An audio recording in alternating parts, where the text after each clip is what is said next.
You all remember those anime where all the girls had shiny eyes, bubbly atmosphere and a bunch of hot guys and all that stuff? Yeah, I'm talking about shoujo anime. It feels like they all suddenly disappeared, cause I see no one talking about them. Forget about the people, bro, we don't even see new shoujo anime. So I thought, why don't I just read some manga? As a person who has been a part of the anime and manga community for a long time, I haven't really read any shoujo manga except Fruits Basket, and not gonna lie, I don't wanna read this, bro, what the hell is this? Yeah, I definitely prefer the anime. So I decided to read a good amount of shoujo series this year. And now that we're done with 2022, I wanted to talk about how my journey with shoujo has been so far. I never really cared about the demographic when I was watching a show, and I still don't. Like, I'm such a f***ing tasteless man, I enjoy all of them. I get hyped when two grown men beat the shit out of each other. I like watching cute anime girls sing, and I also like my wholesome or not so wholesome romance. I don't really care about the concept if it's executed well. So I got into shoujo with just expecting good romance stories. Well, did it meet my expectations? Some didn't, but some f***ing did. Like, man, I need more. To begin with, I decided to pick up some series that were pretty popular among the fanbase. I enjoyed most of them, but first, let's get done with all the insignificant stuff. Mid, don't care, decent, cringe fest, boring, forgettable, shit ending, extremely enjoyable. God, people are not going to like this. Alright, with all that covered, let's focus on the 3 shoujo manga that stood out to me the most. You Got Me Sempai is actually a very simple story. Cute girl starts high school, she sees some lyrics written on a desk, then she finds out about the guy who wrote them, she likes him and confesses her feelings, and the guy is like, you know what? I'm a go with the flow person. So he accepts and they start going out. That's how the first chapter ends.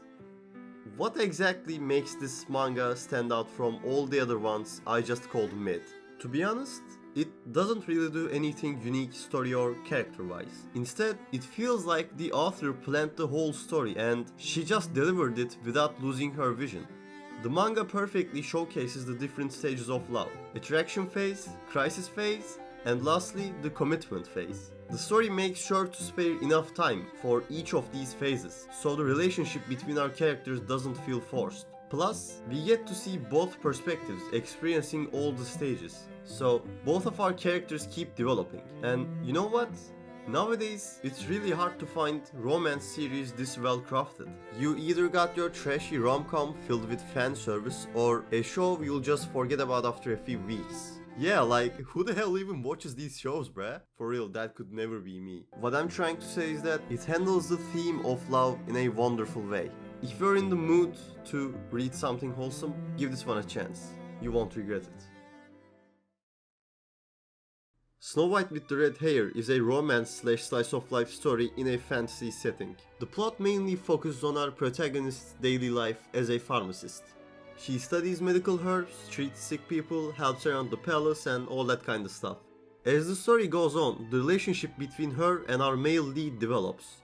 Sometimes they visit new places, take on different jobs, and sometimes they just hang out. It's like any other slice of life. It's a manga where the characters move the story further. So why do I love it so much? Well, if you're a person who gets zero bitches, then you can definitely relate when I say because it's such a comfortable read. We all have those periods of time where we just want to turn our brain off and consume something. Something that doesn't require us to think much. Something that makes you feel refreshed after binging dozens of chapters. Snow White with the Red Hair to me is the pinnacle of that type of story. It has heartwarming characters, wholesome romance, peaceful atmosphere, and even the music is so calming.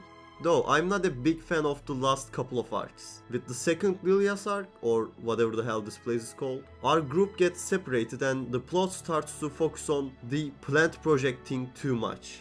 Dialogue feels heavier and we don't get to see our main cast together as much as we used to. Well, I usually like authors being experimental with their works, but yeah, I'm not the biggest fan of the latest arcs. I still think this is an amazing series which you can get attached to so easily.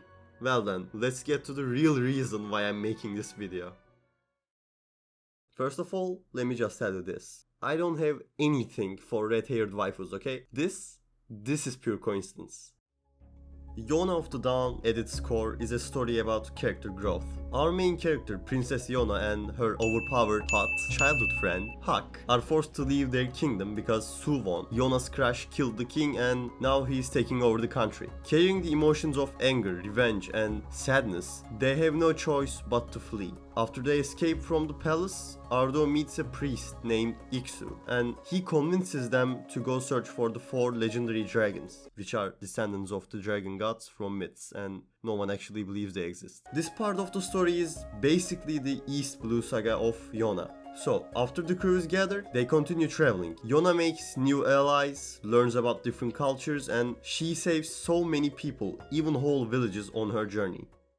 As we watch Yona become a true leader, the story also keeps showing us that as the time passes, their kingdom is actually getting better and better. But Yona helping the people all over the country is not the only reason of this. We also see how Suwon governs the country, and unlike Yona's father, which was a total pacifist, Suwon seems to be doing a way better job as a leader. The guy carries the kingdom on his back. He even participates in wars as a strategist. Without him, they would have been wiped off the map a long time ago.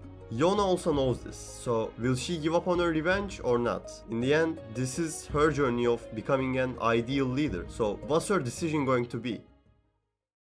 That was a really simple way to explain this manga's plot. But the thing is, story is not even the best aspect of this series. I'm not saying it's bad or anything. It starts off as a generic hero story, then evolves into a political epic filled by amazing characters and conflicts. But that's not what makes Yona so special to me.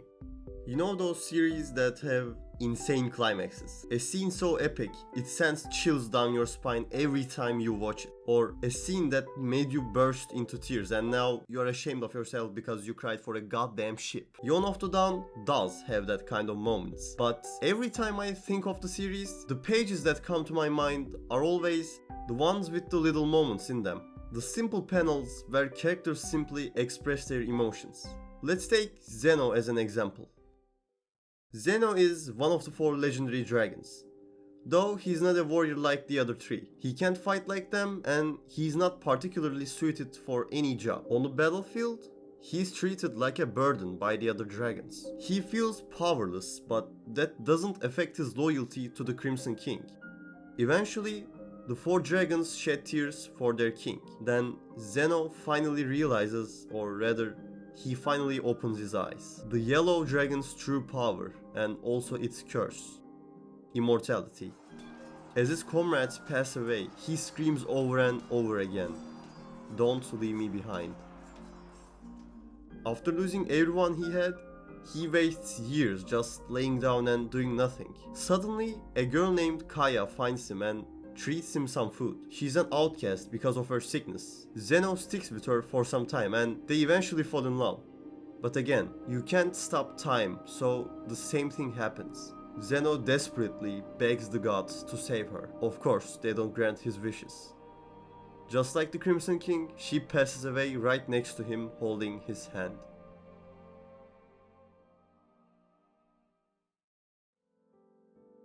Then he's left with nothing again, nothing but time. Enough time for the Crimson King to be reborn as our red-haired main character. So once again, he pledges his loyalty to her and a new journey starts for him. After we learn all that in a 2-chapter flashback, Zeno wakes up like he just saw a very long dream. Then we finally get this beautiful panel.